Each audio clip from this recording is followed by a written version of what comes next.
convosco vive e reina só Deus, na unidade do Espírito Santo. Nós associados que não adere a Cristo, trazemos flores e uma vela. A vela serão mesmas, depois elas se dirigem, nós precisamos de nós e o Espírito, a proteção de Santo, contando sempre com a sua proteção. A nossa proteção está no nome do Senhor. Ele fez o céu e a terra. O Senhor esteja convosco. Ele está no meio de nós. Oremos. Deus, cuja palavra significa todas as coisas, para nos dar de acordo com a vossa também encontrada, pela educação.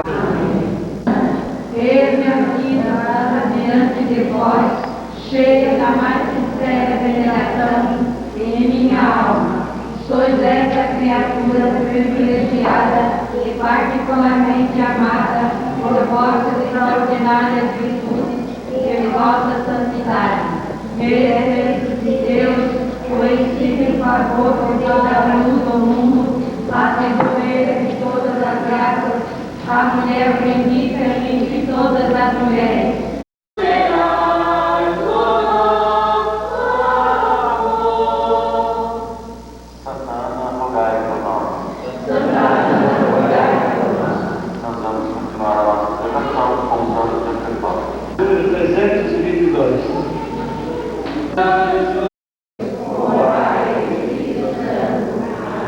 E que a paz do Senhor Jesus Cristo ressuscitado, nascido entre nós, esteja sempre convosco. Cordeiro de Deus, que tirai o pecado do mundo, e tem piedade de nós. Cordeiro de Deus, que tirai o pecado do mundo, e tem piedade de nós. Cordeiro de Deus, que tirai o pecado do mundo, dai-nos a paz.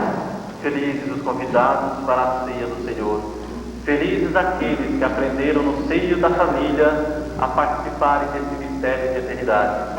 Felizes somos nós que estamos aqui reunidos e somos convidados hoje e agora a participar dessa ceia, onde o Cristo se dá para nós na forma de pão e de vinho e se faz o Cordeiro de Deus, aquele que tira os pecados do mundo.